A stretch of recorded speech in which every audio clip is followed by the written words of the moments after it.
शुरुआत एसबीपी सिंह साहब आप ही के साथ करना चाहूंगी, क्योंकि प्रधानमंत्री ने एक बार फिर से किस तरीके से भारत ने पाकिस्तान को जवाब दिया, एक कड़ा संदेश दिया और कैसे हमने उनके आतंकी ठिकानों को ध्वस्त किया, इस बात का भी जिक्र किया। लेकिन सर क्लब कर लेते हैं, क्योंकि नए भारत की बात प्रधानमंत्री मोदी ने की। बीते 11 सालों में किस तरीके का शिफ्ट डिफेंस सेक्टर में भारत के आपने खुद नोट किया है, भारत की पॉलिसीज में किस तरीके का बदलाव, आतंकवाद को लेकर भारत की जीरो टॉलरेंस नीति कितनी और ज्यादा मजबूत होती हुई नजर आई है, अगर उसको लेकर एक ब्रीफ सिंह साहब आप रख सके। ओके, देखें पूर्णिमा, भारत की जो मैं सबसे पहले लेता हूं आत्मनिर्भर डिफेंस में क्या तरक्की की हमने। देखो 10-11 साल के अंदर हमारे सबसे पहले सबसे घातक कारगर वेपन सिस्टम ब्रह्मोस, जो कि अभी सिंदूर में टेस्ट भी हो गया है, ये बहुत बड़ी कामयाबी है। दूसरा है हमारी Akash air defence system, medium range surface to air missile system, बिल्कुल एकदम 100% इंडिजिनस भारतीय है। फिर हम देखें अब उसके साथ ही आकाश तीर जो बनाई गई, क्योंकि हमारा कमांड कंट्रोल रिपोर्टिंग सिस्टम एकदम वर्ल्ड में अभी टॉप होना जा रहा है, दुनिया देख रही है। ये 3 चीजों के बारे में मैंने जो जिक्र किया है। फिर हमारे तेजास एयरक्राफ्ट, तेजास मार्क 1 हमारे फौज में आगे हुए हैं, एयरफोर्स में, और तेजास मार्क 2 विश्व देखना चाहता है, क्योंकि 4.5 फाइटर जेट है। तो ये भी एक बहुत बड़ी हमारी तरक्की कामयाबी है। फिर हमारे पास अटैक हेक्टर्स हैं आत्मनिर्भर डिफेंस में, और रुद्रा, प्रचंड, ये बहुत बड़ी चीजें हमारे पास। और गलवान के बाद देखा गया था कि हमारे पास लाइट टैंक की जरूरत है, और देखो प्रोटोटाइप लाइट टैंक जोरावर की टेस्टिंग भी हो चुकी है लद्दाख के इलाके में। तो ये मैं समझता हूँ जो बिग टिकट चीजें हैं उसको मैंने कवर किया है। उसके अलावा हमारे नेत्रा रडार हैं, बहुत सही है। फिर हमारी एंटी सैटेलाइट टेस्ट किया गया शक्ति। तो ये चीजें हैं बहुत महत्वपूर्ण हमारी डिफेंस की तरक्की है। और इसका प्रूफ ये भी है कि हम अभी आर्म्स एक्सपोर्टर बन गए हैं दुनिया में। 23,000 करोड़ का इस समय हमारे पिछले साल का एक्सपोर्ट हुआ है, और कुछ समय पहले 17,000 था, और उसके पहले सिंगल डिजिट में था। तो ये हमारी तरक्की हुई है डिफेंस की काबिलियत में। अभी दूसरा है कि हमने क्या किया, आई थिंक विश्व ने देख लिया है, देश ने देख लिया है, खास करके पाकिस्तान ने उसका प्रसादा ले लिया है। जबकि ऑप सिंदूर हमने लॉन्च किया, तो कैसे हमारी फौज ने, तीनों सर्विसेज ने किस तरीके से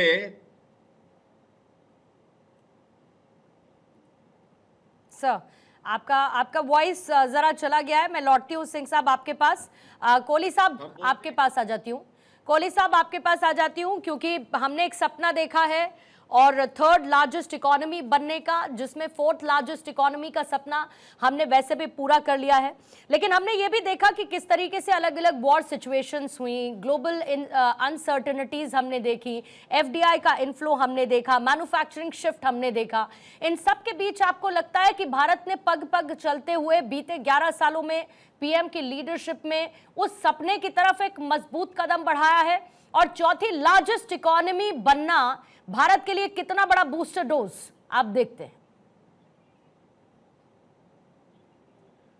नमस्कार पूर्णिमा, मेरे साहब भारत 24 के सभी दर्शकों को। बिल्कुल आपने बड़े अच्छे तरीके से इसको रखा है कि भारत ने पग पग कदम बढ़ाया आगे।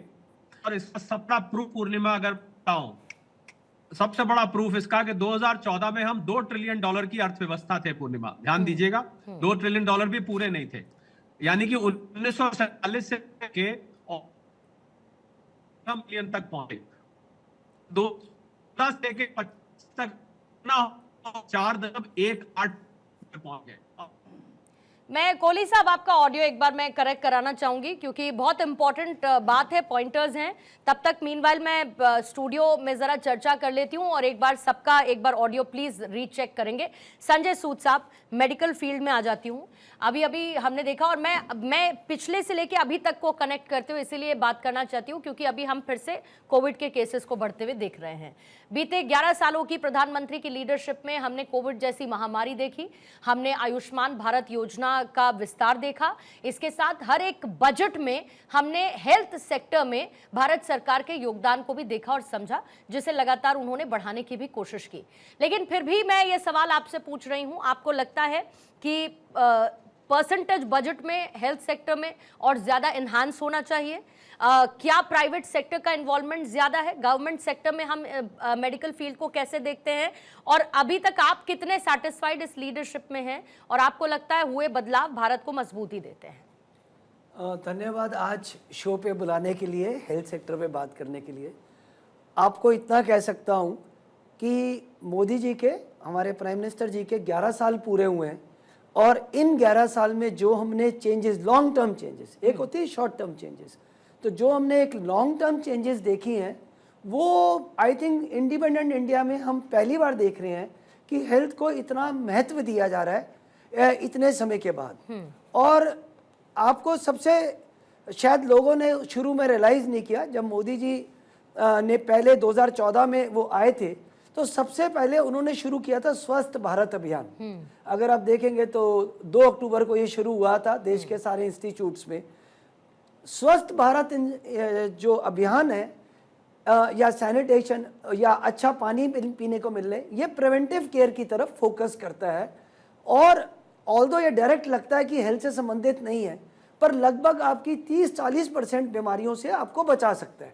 तो ये इतनी बड़ी चीज़ जो उन्होंने शुरू करी देश में, तो ये उनका ये दिखाया गया कि फोकस हेल्थ पे था। उसके बाद उन्होंने 2017 में बहुत ज़्यादा एक बड़ी नेशनल हेल्थ पॉलिसी आई हमारे देश में, जिसमें उन्होंने कोशिश करी कि इस पॉलिसी में अब हमारे देश में जो हेल्थ है सिर्फ क्यूरेटिव पे हम फोकस नहीं करें और क्यूरेटिव के अलावा प्रिवेंटिव पे भी फोकस करना शुरू किया, जिसमें स्वस्थ भारत अभियान एक चीज़ थी। जैसे इंद्रधनुष एक स्कीम है कि हमारी इम्यूनाइजेशन बढ़ाया जाए। फिर आम आदमी को उन्होंने कोशिश करी, क्योंकि ये बहुत बड़ा, आपने कुछ प्राइवेट के बारे में पूछा कि प्राइवेट को कैसे, प्राइवेट सेक्टर को इन्वॉल्व करना बहुत जरूरी है, सभी कुछ सरकार नहीं कर सकती।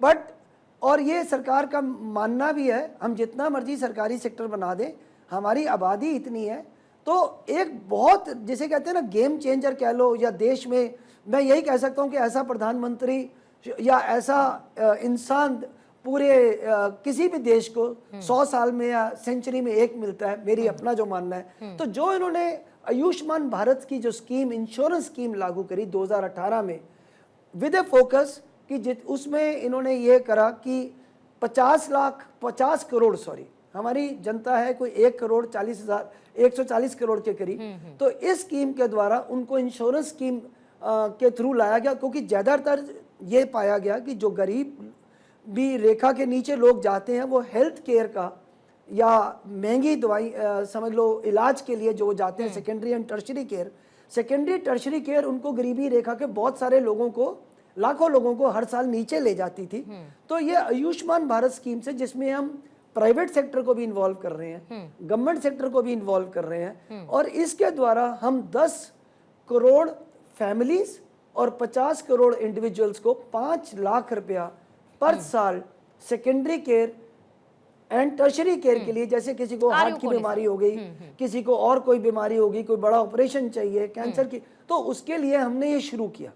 और इसमें अभी रिसेंटली आपने जो एक बहुत बड़ी चीज करी गई है कि अब इस बजट के बाद हमारे health minister JP Nadda ji ने और प्रधानमंत्री जी के इनिशिएटिव पे ये अब बोला है कि 70 साल से जो लोग हैं पूरे देश के अंदर उनको भी पूरा आयुष्मान भारत के प्रिविलेजेस मिलेंगे। इसमें कोहली साहब कुछ जोड़ना चाह रहे हैं, लेकिन एक होलिस्टिक हेल्थ को लेकर भी जो प्रधानमंत्री की अप्रोच रही है वो बहुत इंपॉर्टेंट है। हमने ये भी देखा कि कैसे मेंटल और स्पिरिचुअल वेलबींग पर भी प्रधानमंत्री ने फोकस किया। अभी हमने कार्यक्रम सुना जिसमें मेंटल हेल्थ को कैसे मजबूत रखें, इसको लेकर क्लास चलाई गई बाकायदा, और वो एक बहुत बढ़िया अप्रोच प्रधानमंत्री की अभी एक रिसेंट नजर आई थी। कोहली साहब आप कुछ जोड़ना चाह रहे हैं सर? मैं अपनी पूरी क्षमा चाहूंगा, पहले कुछ नेटवर्क की समस्या थी वो सुलझा दी गई है।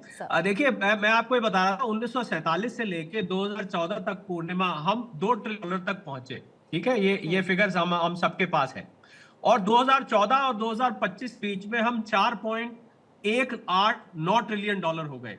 तो कुछ तो अच्छा हुआ होगा जो ये इतने लंबे वक्त तक हम 2 ट्रिलियन पहुंचे। उसके बाद तो जो लोग इन आंकड़ों को नहीं मानते हैं, जो लोग ये सोचते हैं, एक पुराना गाना है पूर्णिमा, उसका मतलब है सिकंदर ने पोरस से की थी लड़ाई तो मैं क्या करूं। तो लोग कहते हैं भाई अगर $4 ट्रिलियन पहुंच गई तो हमें क्या हुआ।